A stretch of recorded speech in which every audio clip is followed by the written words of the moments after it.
It was one of those nondescript government warehouse sales in 1986.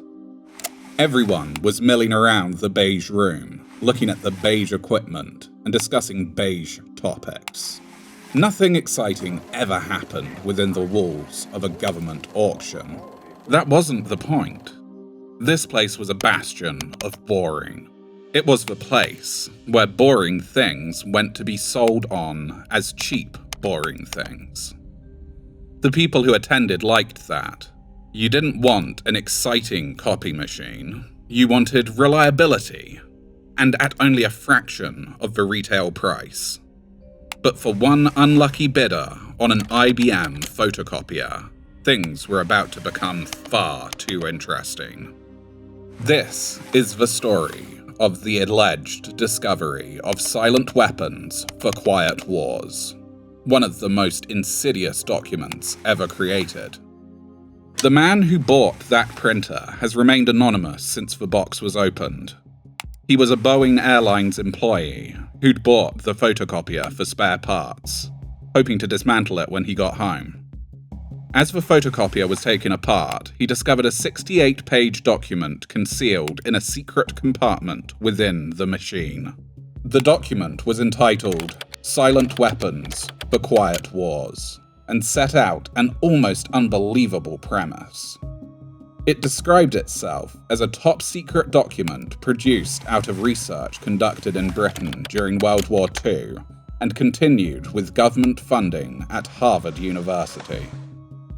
The document claims that whilst studying means to effectively coordinate economic machinery to fight the Nazis, the British government had stumbled upon a theory that would allow for the total control and subjugation of a civilization without having to even fire a single bullet. This could be achieved by the manipulation of social and financial structures within a country so that a planned event could be used as the equivalent of a weapon.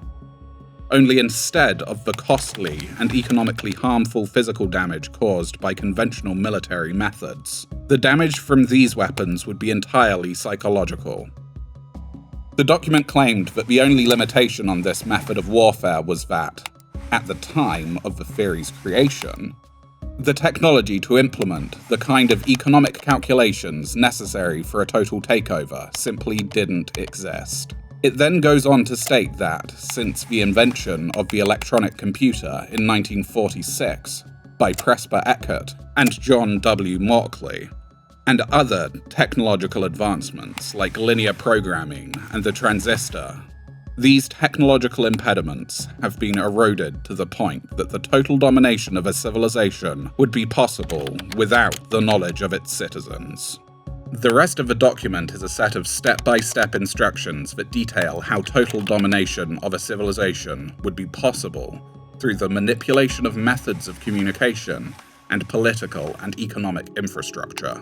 Horrified by the discovery, the Boeing Airlines employee sat on the document for years before handing it over for publication, and it's currently on sale through most reputable publishing houses today.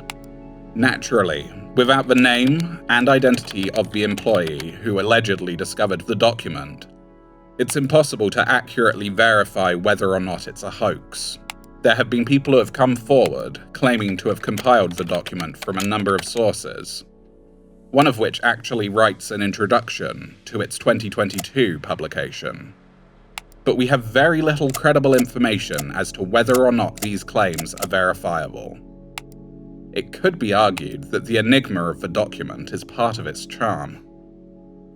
The other problem with the veracity of the document is that, whilst the institutions it cites as sources are obviously valid, nobody's denying the existence of Harvard University or the British Ministry of Defence. A lot of the theorizing within the document is hard to verify because of its vagueness. It gives instructions that it says will enable one to occupy a nation-state, but provides no hard data for how this would work. That's like Isaac Newton creating the theory of gravity and then not offering up the mathematical proof as to how or why the theory is sound. That being said, a lot of the theorizing in the document is based on sound and tested economic principles that have been tested. The document simply makes assumptions on these without testing them. There's nothing to say that the steps suggested by the document wouldn't work if used, simply that there is no evidence given in the document to say that they have been tested. There are some real-world examples of similar techniques being used to manipulate political systems and countries throughout the world. The example given within the document of how control could be achieved begins with Mr. Rothschild and the banking industry. The document suggests that, by the creation of credit, the appearance of money and capital can be created without the actual need to have wealth and capital. This is essentially true of the banking system as it stands today. Credit is not real money, it is the promise of money. Our entire economic system is based on this fact. It is a well-established business practice that money is borrowed on the assumption that more wealth will be created with which to pay off the loan. That's the nature of investment. The document claims that, by manipulating this system, a large amount of money could be promised to several different groups with interest without the need for much wealth to start the system off with. All that would be required would be the appearance of a large amount of wealth on the part of the person doing the lending. For a modern example, this is pretty much how Elon Musk funded the purchase of Twitter. He put his shares in Tesla, which are not treated as wealth by the state, i.e., they are not taxed, as collateral on the loan needed to purchase the company. To cut a long story short, he promised money that didn't officially exist to gain credit, which is money that exists as a promise, to buy majority shares in a company, which is property that only exists on paper.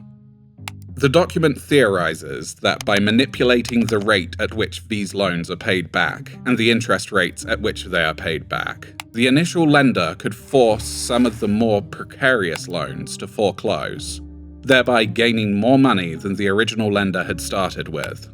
This money could then be loaned on to the next group of people, creating a continual loop of power and influence that would allow for the domination of political systems. The main issue the document runs into is how to keep people on a ground level from discovering what is happening. Its next step is achieved through the strategic attack on people's feelings of personal safety. The document outlines the idea of an artificial womb of personal safety created in a person's private life, a feeling that their home is a place that should be peaceful and unaffected by the political and social problems of the world. Once this idea is instituted, the document then suggests distraction from the manipulation of the population via distraction tactics. It states that this can only be achieved by the mass gathering of data on the general population, and that through data like household income, personal and social contacts, and personal interests, the consumption patterns and general behavior of the population can be mapped. It then theorizes that this data will reveal what the population views as its most valuable ideals.